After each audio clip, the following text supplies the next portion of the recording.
So think about the loudest, most chaotic family gathering you have ever been to. You walk through the front door and immediately it just hits you. Oh, yeah.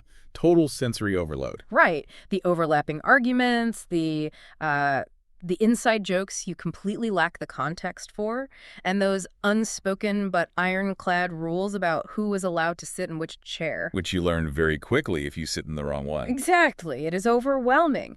Now, imagine trying to capture all that invisible, tangled tension on a blank piece of paper. And, doing it without boring your reader to tears with pages of dry backstory. That is the real magic trick. It is, and that is the magic trick we are dissecting today. Welcome to this deep dive for Chesterton Radio, broadcasting from the little station on Commercial Street in Atchison, Kansas, where stories still matter. It is a wonderful premise to start with, honestly. Because capturing that specific kind of lightning in a bottle, the living, breathing ecosystem of a family, it is arguably one of the most difficult things to achieve in fiction. And it's a genuine pleasure to be here with you, examining a text that manages to feel entirely fresh while, operating within a wonderfully timeless tradition. So our mission for this deep dive is a really special one. We are looking at the source material for a story called The Brennans. Specifically, Book 1, Chapters 1 and 2, which are titled Sunday Dinner and Monday Morning. Two very distinct atmospheres. Very distinct. But we need to set the ground rules right away for everyone listening. We are not just doing a standard book review here. No, definitely not. This is a rigorous exploration into the architecture of a great American family saga.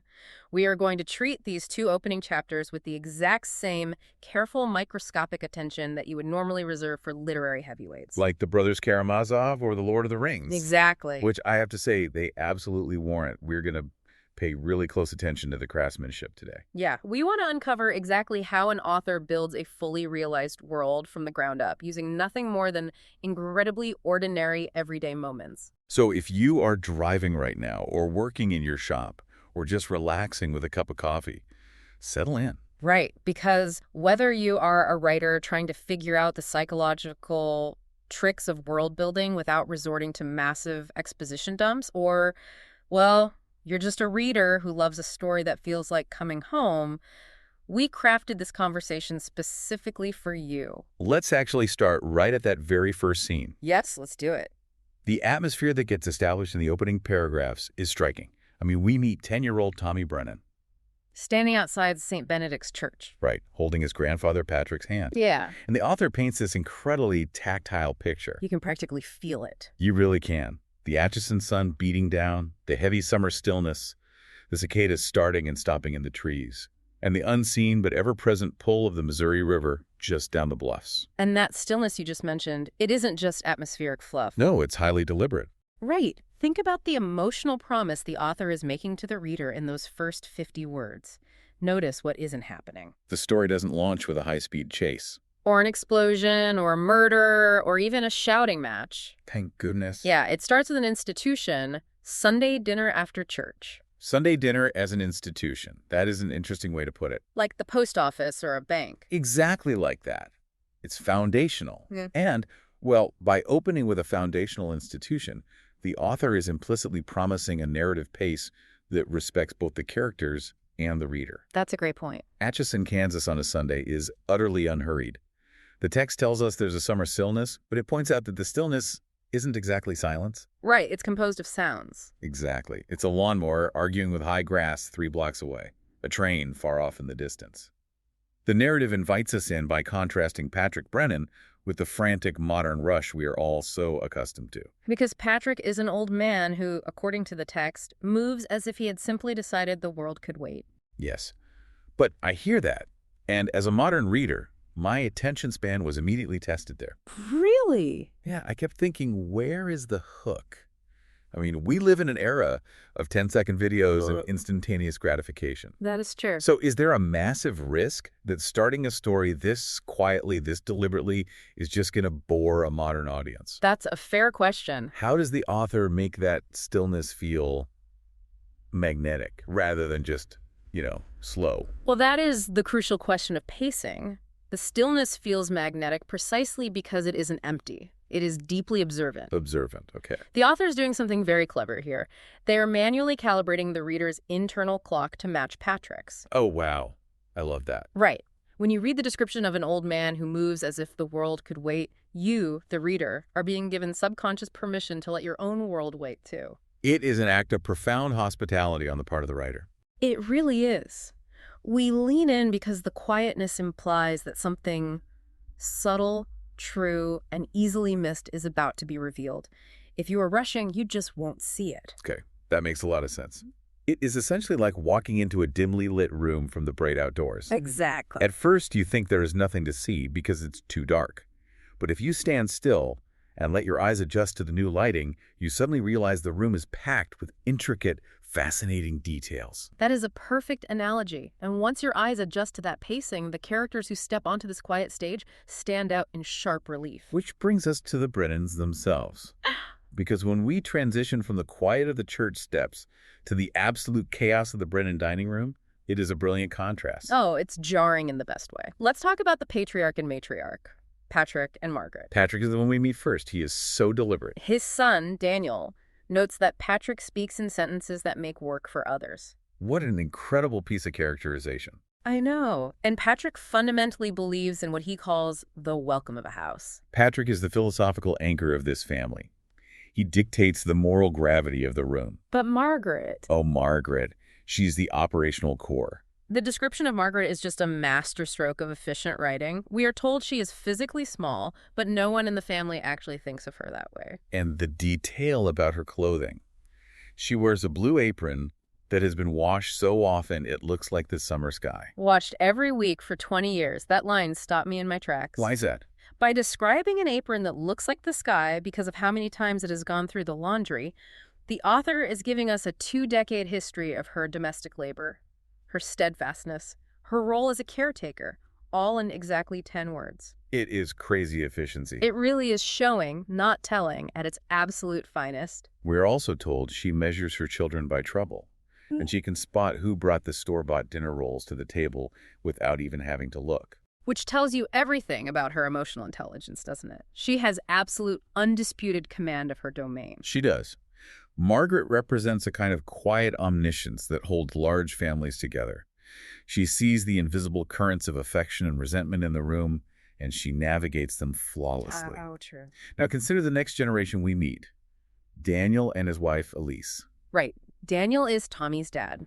He is an engineer, and the text describes him as a man endlessly plagued by practicality. Endlessly plagued. I love that phrasing. He is always mentally juggling 3 things at once: the gas tank in the car, the mortgage payment, the basement lights someone left on. He is the guy who struggles deeply with the romantic idea of preserving old things because, unlike his father, Patrick, Daniel actually knows the cruel arithmetic required to save them. Yeah, he knows what a load-bearing beam costs. Exactly. And then you have his wife, Elise, who is the peacemaker. The author introduces Elise by noting that she brings a massive dish of extra green beans to a Sunday dinner that already has green beans. And why does she do this? Because she firmly believes, and I quote, "food multiplies when transported." Which is a beautiful, deeply irrational, yet entirely true piece of family logic. It really is.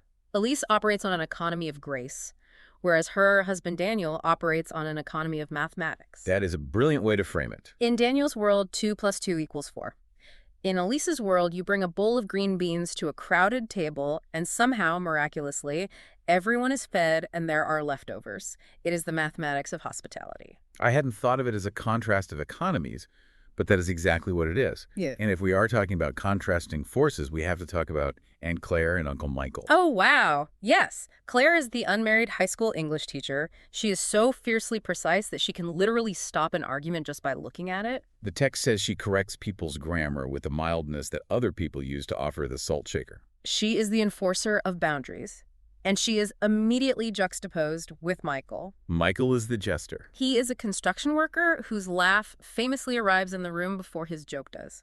He is the guy who tries to casually usurp Grandpa Patrick's chair at the head of the table. And gets immediately, silently demoted to a folding chair. Within minutes of sitting down, Michael is telling an absurdly long story about a raccoon on 5th Street that, well, by the time dessert is served, has somehow acquired a criminal record and a coherent political philosophy. The raccoon story was hilarious, but mechanically, as a writer, why introduce these two specific extremes?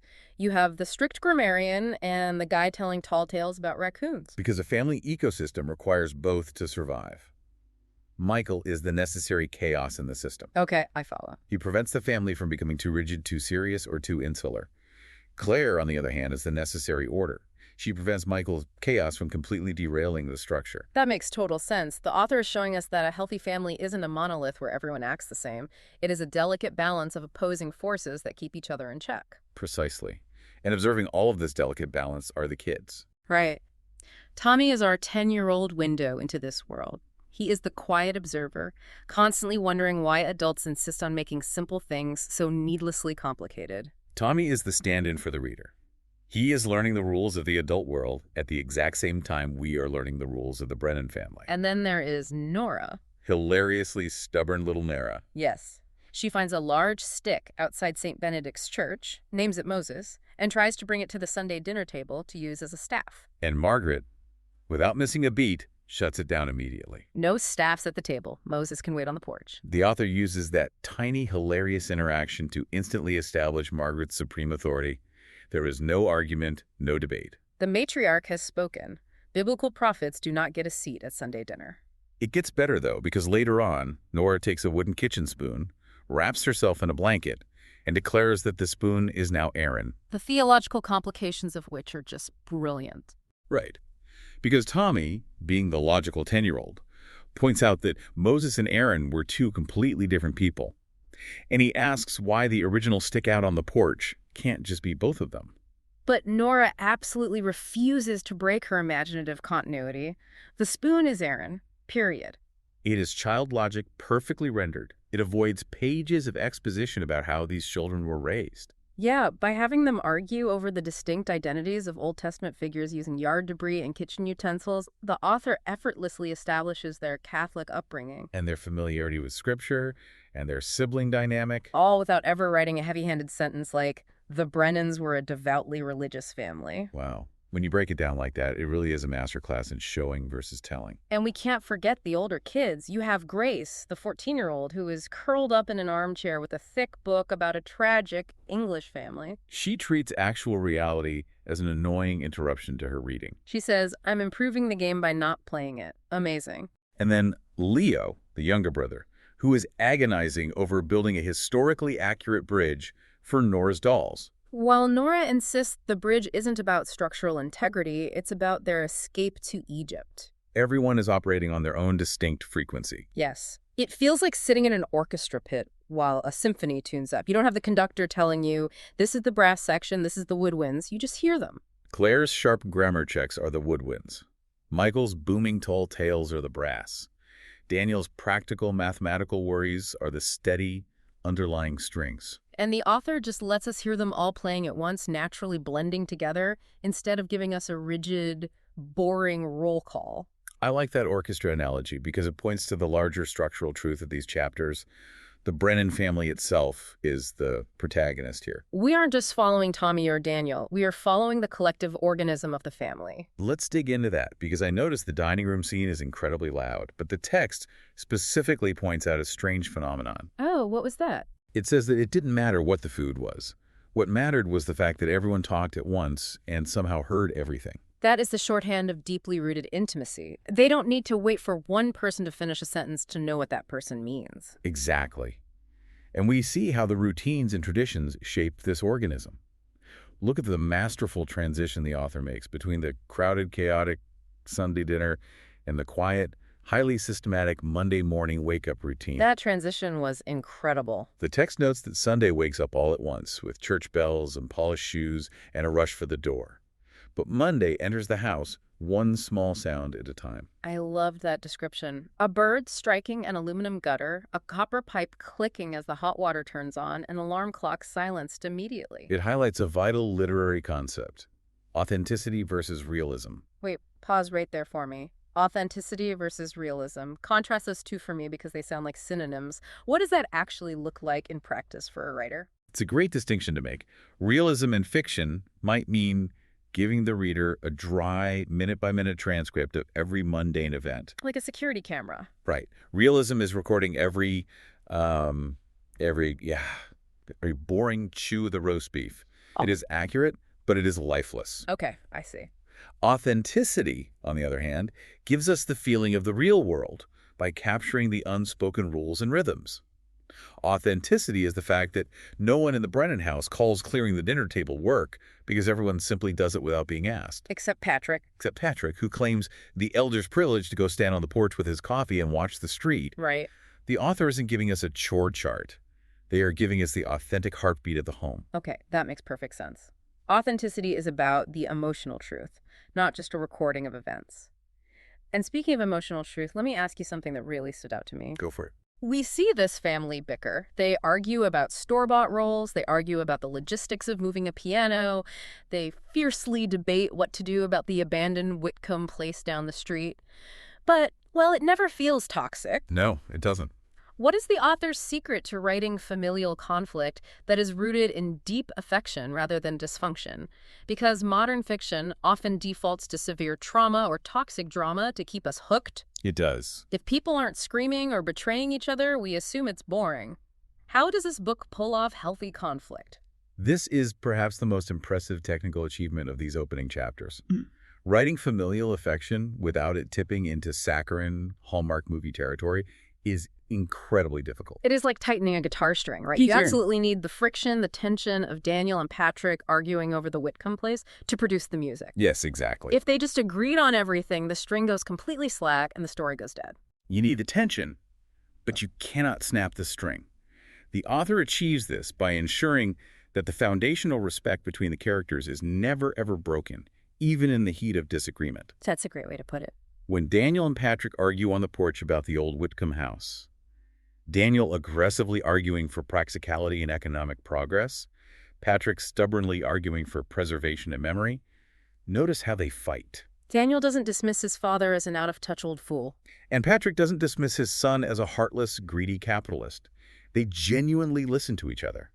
The conflict arises from differing applications of love, not from a lack of it. They both love Atchison deeply. They just fundamentally disagree on the mechanics of how to save it. That shared baseline of affection makes the friction safe for the reader and therefore deeply enjoyable to read. It is friction that produces warmth, not friction that starts a forest fire. I absolutely love that. And that warmth is heavily reliant on the incredible details we get in the writing.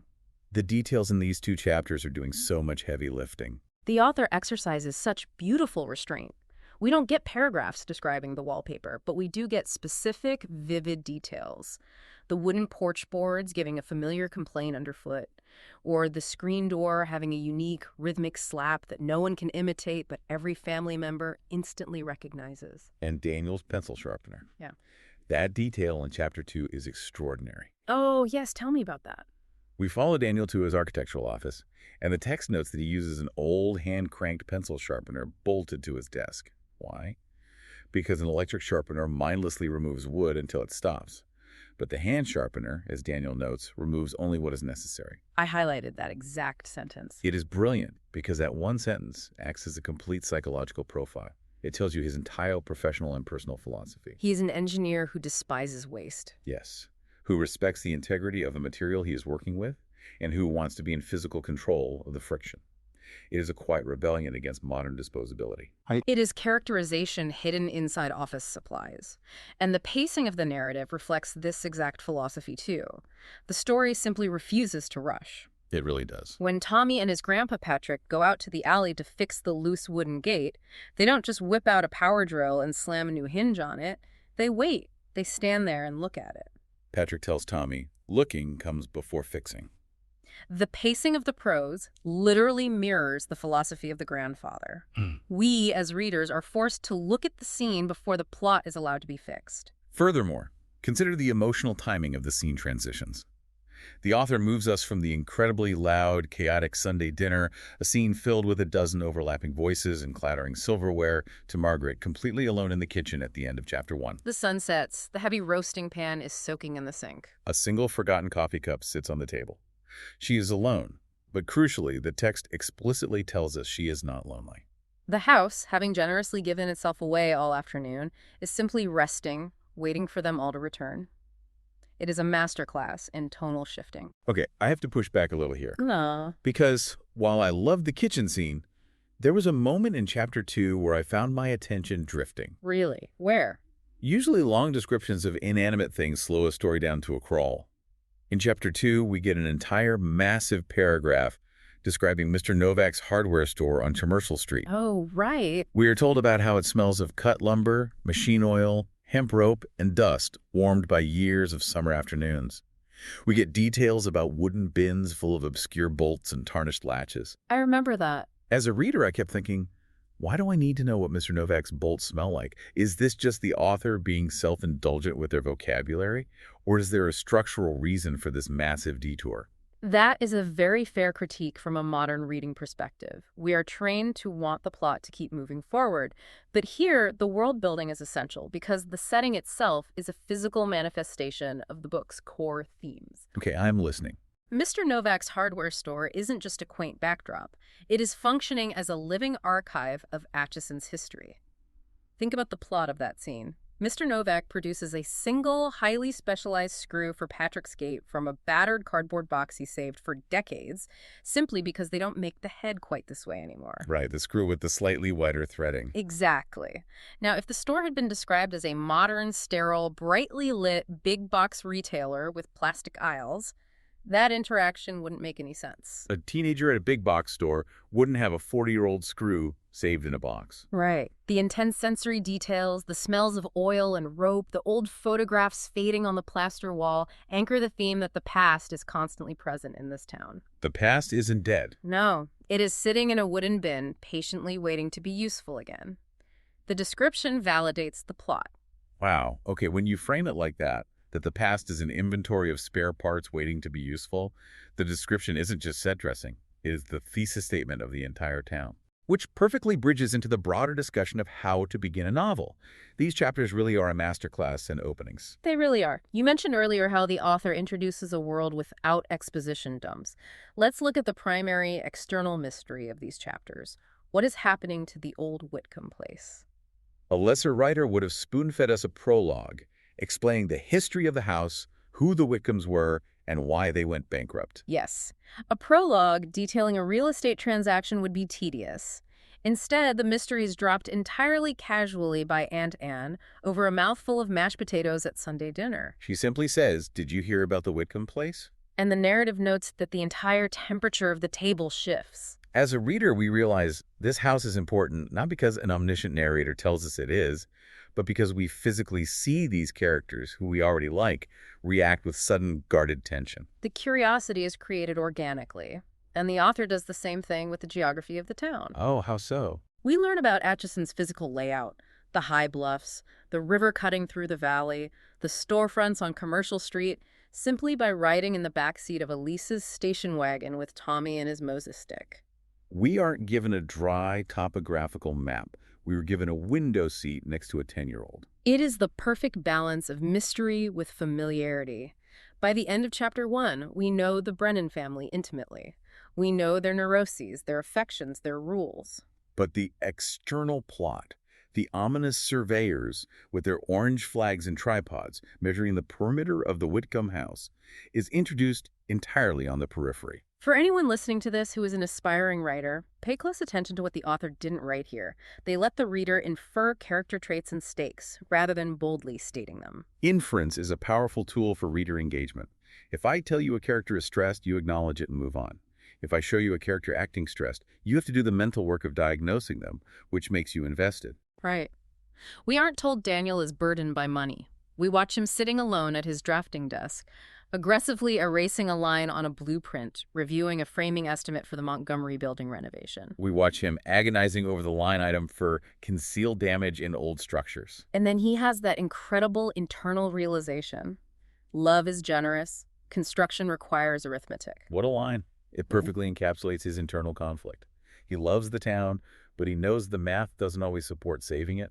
That line takes us right into the themes that are emerging.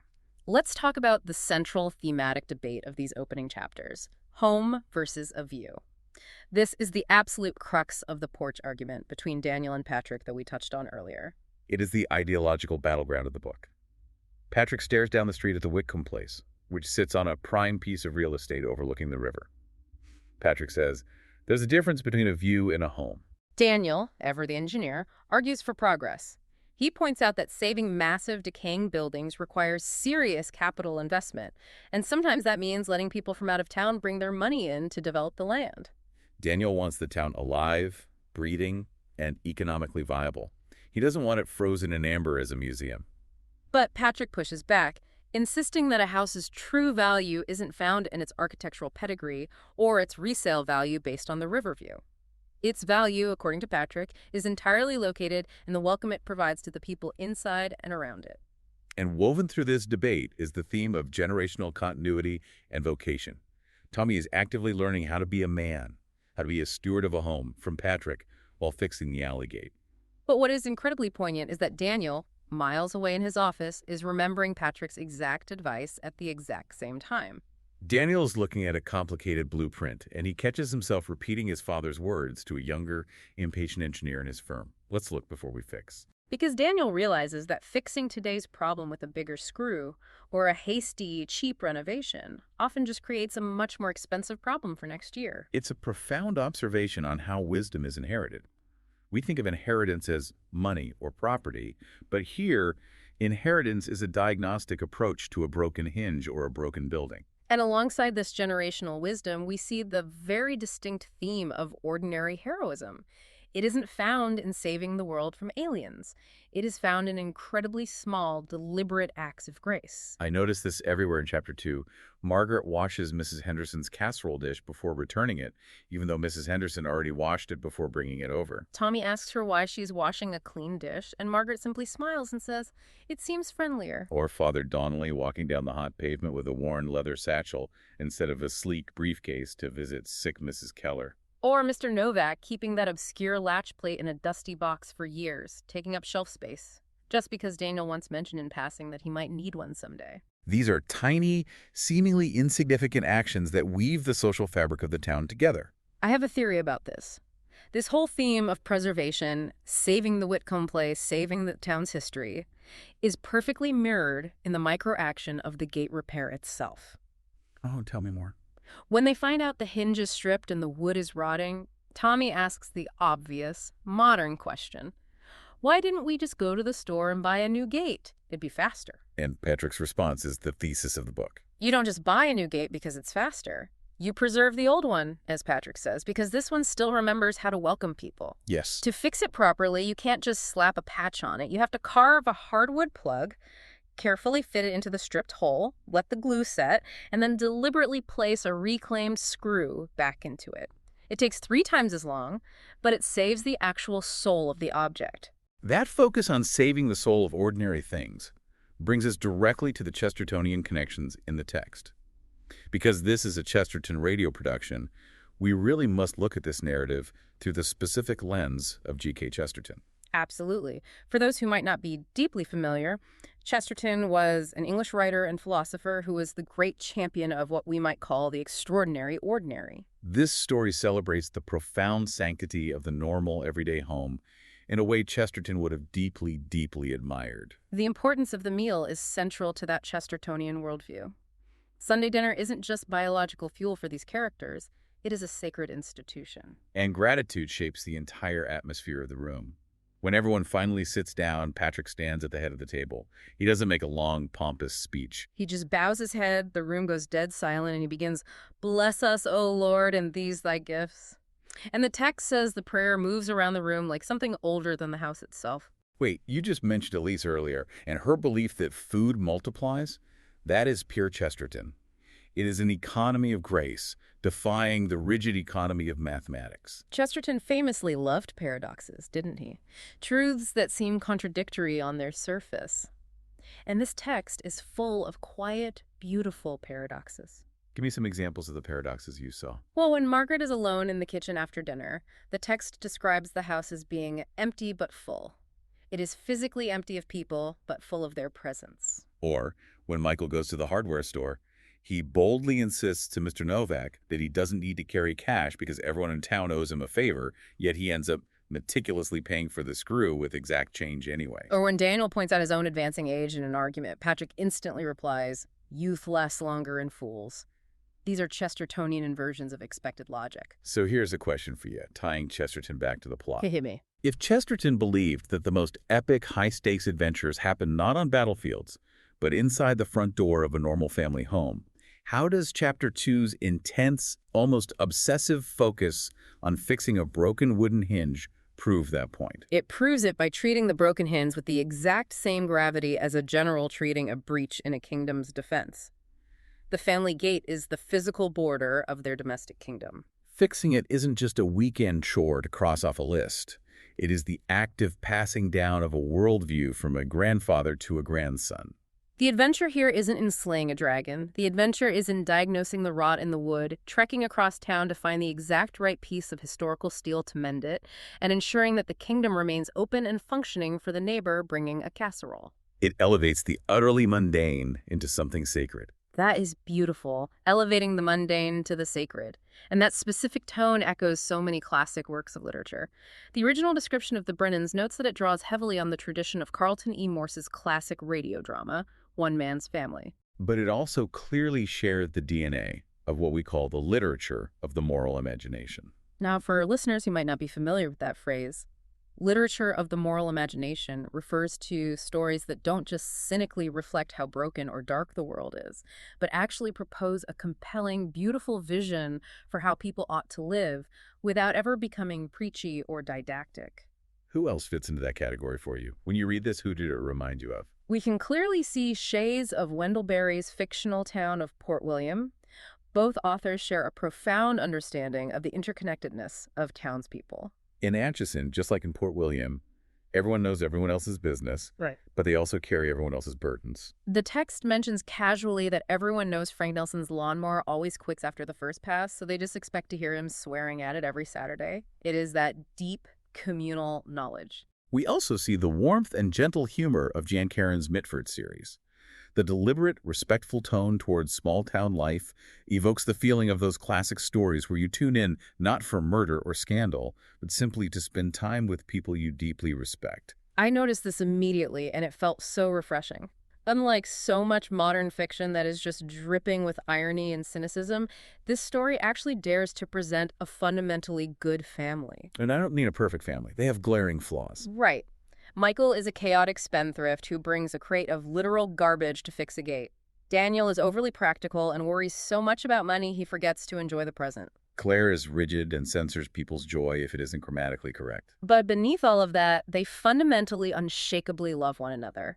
It is actually incredibly brave for an author to write a healthy family these days without introducing some dark, hidden trauma to make it edgy. It is brave, and it's precisely why readers care so deeply, so quickly. We become emotionally invested because of the emotional honesty and empathy in the writing. The characters are allowed to be vulnerable in very quiet, realistic ways. Like Daniel looking at his construction estimate, realizing that every single line item on that spreadsheet means choosing where limited money goes. Does he repair the rotting support beam or replace the dangerous wiring? He can't afford to do both. You feel the crushing weight of his responsibility as both a father trying to provide and a professional trying to build things that last. Yes, and the reader relates instantly to the recognizable dynamics. If you've ever been to a large family gathering, you recognize the chaos of arriving at Grandma's house, the mismatched borrowed chairs squeezed around the dining table, the unspoken rules. Like Margaret's swift, unquestioned judgment on Nora's staff, it is understated storytelling. The emotion doesn't assault you, it sneaks up on you. It really does sneak up on you.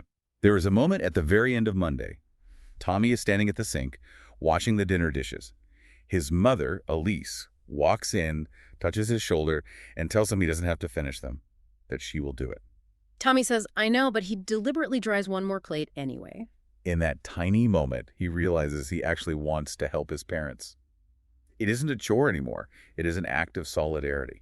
Then he goes upstairs to his bedroom, looks out the window at the porch lights turning on one by one across the neighborhood, and he realizes that houses aren't just isolated wooden boxes. They are connected by the people inside them, living parallel lives. Quiet stories like this become unforgettable, precisely because they leave room for the reader's own memories. When we hear about the Brennan's porch complaining familiarly underfoot, we remember the sound of our own childhood porches. When Tommy smells the percolating coffee and baked apples in his grandmother's kitchen, we remember the kitchens of our own past. The author doesn't crowd us out with melodrama. They invite us in with sensory truth. Speaking of sensory truth, let's move to our favorite moments from the text. We both read these two chapters incredibly closely, and I want to know what stood out to you. What is your absolute favorite scene or detail? For me, it has to be the journey for the screw. It is a comedic scene, but it encapsulates the entire philosophy of the Brennan family. Oh, that was a great scene. Uncle Michael arrives in the alley to help fix the gate, carrying a weathered wooden crate of literal junk. He dumps it out, and it is 3 rusty adjustable wrenches, a hand plane with the blade missing, and a horseshoe. And from this absolute chaos, he triumphantly produces a single ancient hinge pin. He proudly announces it came from Mrs. Hennessy's garden gate, which was replaced 5 years ago. When Patrick points out that Mrs. Hennessy's gate has been gone for half a decade, Michael delivers the best line in the book. Patrick, you never know when the future's going to need the past. That line is so good. It is delivered as a punchline, but it is literally the thesis of Patrick's argument for saving the Whitcomb place. Exactly. Michael is the jester, but he speaks the truth. The past isn't something to be discarded. It is an inventory of spare parts for the future. What about you? What was your favorite moment? Mine happens right after that, actually. When Michael realizes the screw they salvaged is only suitable and not proper for the gate, he insists on walking down to Mr. Novak's hardware store to get the exact right one. They walk 5 blocks, but it takes them 20 minutes. Why? Because Michael stops to talk to every single person they pass. He stops to talk to the woman watering her geraniums. He jokes with a kid fixing his bike chain. He yells a greeting to a guy painting his porch. They finally get to the store, buy a single screw for pennies out of a dusty box, and head back. Tommy, exasperated, laughs and says, "We walked all this way for that one screw." And Michael looks at him and says, "No, Tommy, we didn't walk for the screw. We walked all this way because that's where the people were." It completely reframes the errand. It is the journey, not the destination, rendered in small-town Kansas geography. The transaction at the hardware store was just an excuse for Michael to participate in the life of his community. Totally. Though I have to say, the banter between the kids is my close second. Nora's fierce defense of Moses the stick. Oh, I loved that part. When she transitions to using a wooden spoon as Aaron to help Moses, and Tommy tries to use logic, pointing out that Moses can't physically be 2 separate inanimate objects at the same time, I was dying laughing. And then Elise, their mother, walks into the living room, spots the spoon wrapped in a blanket, and just sighs, "Why is my good wooden spoon wandering in the wilderness?" Aaron needs to be back in the kitchen before breakfast. It is such a brilliant, warm display of a parent participating in the child's imagination while still ruthlessly enforcing the practical boundaries of a functioning household. So as we wrap up this deep dive, let's look at the mysteries that have been planted for the rest of the book. Without spoiling anything, we know something significant is happening to the Whitcomb place. We saw the surveyors with the orange flag. And when Michael asked Ray, the surveyor, what was going on, Ray wouldn't give him a straight answer. He just said, "Something always is happening. Is Kansas City developer money going to swoop in and change Atchison forever?" That real estate development is the external pressure cooker. The town is facing modernization and corporatization. But the external plot only matters because of how it affects the internal emotional journeys. Will Daniel be forced to choose between his practical career in construction, where he has to make the math work for these developers, and his father's philosophy of preserving the welcome? How do you reconcile economic progress with historical preservation when both sides are motivated by a genuine love for the town? That is the big question. So let me ask you one final question about the characters. We know Monday morning has a way of becoming Tuesday before anyone notices, and this saga is just beginning. Based on the architecture of these 2 chapters, what relationship are you most excited to watch evolve over the rest of the book? Oh, that's a tough one. Is it Tommy learning from his grandpa Patrick, or is it Daniel clashing with his father? While Tommy and Patrick have a beautiful, classic mentor-mentee dynamic, I am far more compelled by Daniel and Patrick. Really? Why is that? They are 2 grown men, entirely set in their ways, who deeply respect one another, but fundamentally disagree on the mechanics of saving the things they love. Watching them navigate that tension, the engineer versus the preservationist, is going to be the emotional core of this saga. I completely agree. It is that constant push and pull between the arithmetic and the welcome. Well, to wrap things up, The Brennans is a stunning reminder that the smallest, quietest stories are often the ones that stay with us the longest. It is not a story about dragons or spaceships. It is about a loose gate, a chaotic Sunday dinner, and the people we choose to share them with. It asks us to look closely at our own lives, to find the dignity and the weight in our own daily routines. And I want to leave you with a final, provocative thought to mull over, inspired by Tommy's realization at the end of Chapter 2. Tommy looks out his window at dusk and sees the porch lights turning on one by one across the street, connecting the neighborhood in the dark. If you are listening to this in the evening, think about your own neighborhood tonight. When you look out your window and see a light left on across the street, are you just looking at a piece of real estate with a view, or are you witnessing a home patiently waiting for someone to return? What if the simple, mundane act of leaving a porch light on is actually the most profound act of storytelling we participate in every single day? It is the physical manifestation of the welcome. Exactly. So tonight, think about your own Sunday dinners, however loud or messy they might be. Think about the gates in your life that need fixing, and most importantly, the people you are fixing them with. Keep diving deep. We will see you next time.